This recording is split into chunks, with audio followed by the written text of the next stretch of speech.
ये लो, अपने बच्चों को कुछ खिला देना। धन्यवाद साहब। अंकिता, मेरी बीवी यहाँ पर क्या कर रही है? इसकी गोद में जो बच्चा है वो मेरा या उसके आशिक का?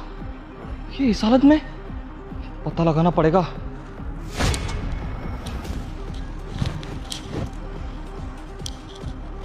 सुनिए, जी साहब। ये बच्ची आपकी है क्या? हाँ जी साहब, मेरी है। क्या हुआ? आपको यहाँ पे मैंने कभी देखा नहीं। आप वो WTB लेक सोसाइटी में रहती थी क्या? हाँ साहब, आप मुझे जानते हैं क्या? मैं पहले उधर ही रहती थी। नहीं नहीं, मैं आपको तो नहीं जानता। वो आपके हस्बैंड थे, आई थिंक उनका राहुल नाम था। मैं उनको अच्छी तरीके से जानता हूँ। राहुल? हाँ जी, उनका नाम राहुल ही था। ठीक है साहब, हम चलते हैं, आप जाइए। अरे रुकिए, कहाँ जा रही हैं आप? देखिए, आपको तो इतना अच्छा खासा फ्लैट था, काफ़ी महंगा भी था वो, तो आप यहाँ पे क्या कर रही हैं? मुझे कुछ समझ नहीं आया। कुछ नहीं साहब, वो मेरी और उनकी बात थी। मैं यहाँ पे बिल्कुल ठीक हूँ, आप चिंता मत करिए। देखिए, मैं समझ सकता हूँ, आप मुझे जानती नहीं है, इसलिए आप शायद मुझे कुछ बताने से कतरा रही हैं, लेकिन आप चिंता मत कीजिए। मुझे अपना समझ के आप अपनी तकलीफ़ बताइए, क्या पता मैं आपकी मुसीबत का हल कर सकूँ। अब क्या बताएं साहब आपको, हमारे पति तो बहुत अच्छे हैं, उनको तो शायद पता भी नहीं होगा कि हम इस दुनिया में हैं कि नहीं। वो मैंने मेरे पति के साथ लव मैरिज की थी, पूरे ख़ानदान के विरुद्ध जाकर के हमने शादी की थी। अब उनके परिवार वालों को मैं बिल्कुल भी पसंद नहीं थी, और मेरी बेटी के हो जाने के बाद वो और मेरे से खफा रहने लग गए थे। बोलते थे कि उनको पहला बच्चा लड़का ही चाहिए।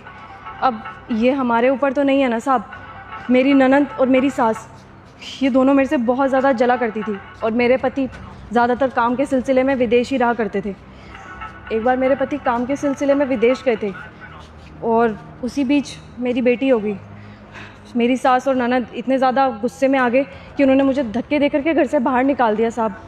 मुझे एक बात बताइए, मेरी बेटी मेरे पास थी, इतनी छोटी सी मासूम सी जान को उन्होंने ये भी नहीं देखा कि किस तरीके से ये बाहर रहेंगे, और हमें धक्के देकर घर से बाहर निकाल दिया। मेरी बच्ची रोती रही। कितनी बार तो हमने रातें बिल्कुल खुले आसमान के नीचे बिताई है। फिर यहाँ पे मैंने सहारा ले लिया इन लोगों के साथ। यहाँ पे मैं मज़दूरी कर लेती हूँ और इतना कमा लेती हूँ कि मैं मेरी बच्ची को खिला पिला सकूँ। आपके साथ इतना सब कुछ हो गया, आपने ये सब बातें अपने पति तक को भी नहीं बताई? पति इस दुनिया में रहते तो बताती ना साहब उनको। मेरी सास और ननद ने मुझे धक्के दे करके घर से बाहर निकालते हुए कहा था कि विदेश जाते हुए मेरे पति का एक्सीडेंट हो गया। जिस प्लेन से वो जा रहे थे वो प्लेन घटनाग्रस्त हो गया था, जिसकी वजह से मेरे पति अब इस दुनिया में नहीं है। फिर वो दोनों कहने लगी कि जब अब मेरा बेटा इस दुनिया में नहीं है तो तेरे को इस घर में रख के क्या फ़ायदा, तू इधर से जा, और मुझे धक्के दे करके घर से बाहर निकाल दिया। इतना बड़ा झूठ! अभी मैं जिंदा हूँ अंकिता। राहुल, आप? अंकिता, तुम जानती हो, जब मैं घर गया था ना, मैंने तुम्हें बहुत ढूंढा।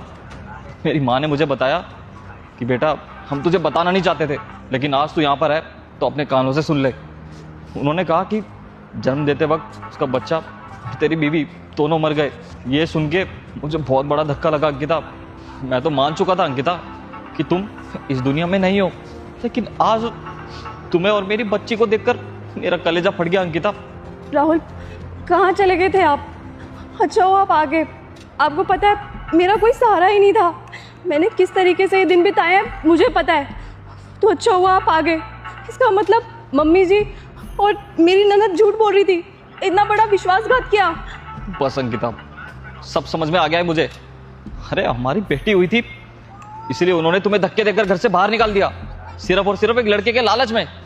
उन्हें क्या पता अंकिता, बेटी भगवान का रूप होती है, और वो भी तो एक औरत ही है ना।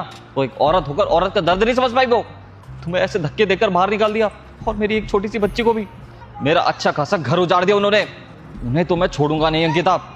नहीं राहुल, उनको कुछ कहने की ज़रूरत नहीं है। मुझे आप मिल गए हो, मेरे लिए यही बहुत है। और अब प्लीज़, अब आप आ गए हो ना, मुझे छोड़ के मत जाना राहुल। नहीं अंकिता, जो उन्होंने तुम्हारे साथ किया है ना, उसकी सज़ा उनको मिलकर रहेगी। लेकिन अभी मैं अपनी घर की लक्ष्मी को घर पे लेकर जाऊंगा। चलो अंकिता मेरे साथ। देखो राहुल, मुझे तुमसे और कुछ भी नहीं चाहिए। बस मैं अब ये चाहती हूँ कि मुझे और मेरी बेटी को अब कहीं छोड़ करके मत जाना। कभी छोड़कर नहीं जाऊंगा अंकिता।